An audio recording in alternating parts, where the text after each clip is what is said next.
The following segment is sponsored by Smith Injury Law and 300hurt.com. If you are ever involved in a car accident, there are 10 critical mistakes that you should avoid. Richard Smith of Smith Injury Law has written a book about that. Good morning to you. Welcome. Good morning, Margaret. Before we break down those tips and talk about the book with our viewers, tell us a little bit about yourself and your areas of practice.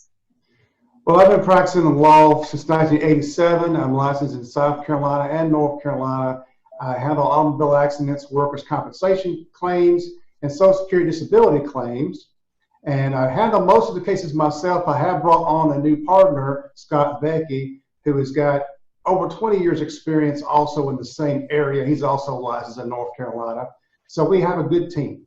That's excellent, because people can contact Smith Injury Law and they will work directly with you or directly with him, not a group of paralegals. Why is that important?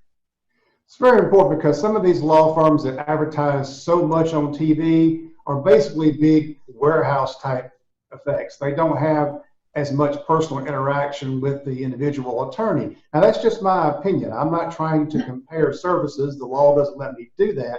I can just tell you what we do. And that's what I've heard from other people who are no longer represented by those types of firms. Mm-hmm. And that's something that I would never allow at my firm, because it's very important if you can talk to your lawyer and work with your lawyer one-on-one and not be somebody you never speak to, never talk to. Absolutely. Well, now let's talk 10 critical mistakes to avoid if you're injured in a car wreck. In that book you authored, mistake number 1 is failing to preserve evidence. What should that include? Well, the most obvious example of that is when you move your vehicles before the police get there and don't take any pictures showing where the vehicles were. I've had calls where people have then denied liability, saying that lying about what happened in the accident, because after the vehicles are moved, the police cannot really truly assess the facts. So that's why I say it's okay to move the vehicle if you need to. It's minor damage, but take pictures first before you let the vehicles be moved, so that you're not, having to deal with somebody who's lying about how the accident happened. Right, and you're not just taking pictures of the vehicles themselves. You say take them of the bruises, cuts, any other evidence that you might see, skid marks on the road, and it's also important to call police, right? Absolutely. Don't call the police. I mean, you never know what can happen if you don't call the police. I mean, there's always difficulty proving what actually happened. You have to never take the defendant's word for it that, hey, I'll talk to my insurance company and you talk to your insurance company and we need to call the police about this, because then they'll deny the accident even ever happened. I mean, there's no reason to believe them. Absolutely. Call the police, document the accident, and if you need to move the vehicles, you can move them if you need to. In some states, in some parts of the state, they require you to move the vehicles out of the road. So I'm not saying don't move them, but take the pictures first before you move them, show the impact, show the alignment, and then obviously you want to get to the doctor as soon as possible to document your injury. That's another major mistake that people make. Right, that's what we're getting to now, is failure to seek medical treatment in a timely manner. Do you see that a lot?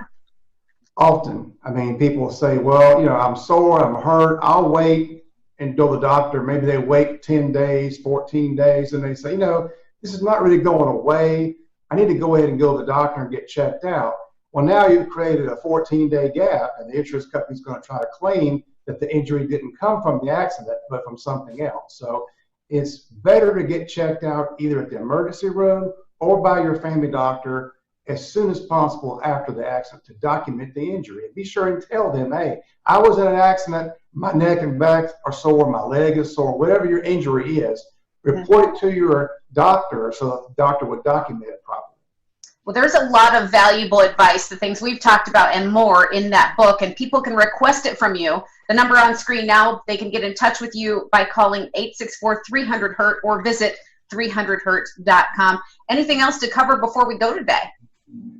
That's the main thing we're going to discuss today, but there's a lot of mistakes that can be made that are in the book, and please get a copy of it. We mail it out free of charge. You can go to our website and download it free of charge. It's information not so much about us, it's mostly about mistakes in car accidents. And our information is on our website, so you can research us. It's very important, I think, if you're in an accident, research who you're going to pick as your attorney. Don't just pick somebody who's got a snappy ad or whose ad you see 1,000 times a day. pick the person who you think is going to help you the most and who will listen to you and actually represent you individually and not treat you like a number. Absolutely. You always make it make sense with us. So Richard Smith of Smith Injury Law, thanks so much for being here, and we look forward to having you back again really soon. Thank you.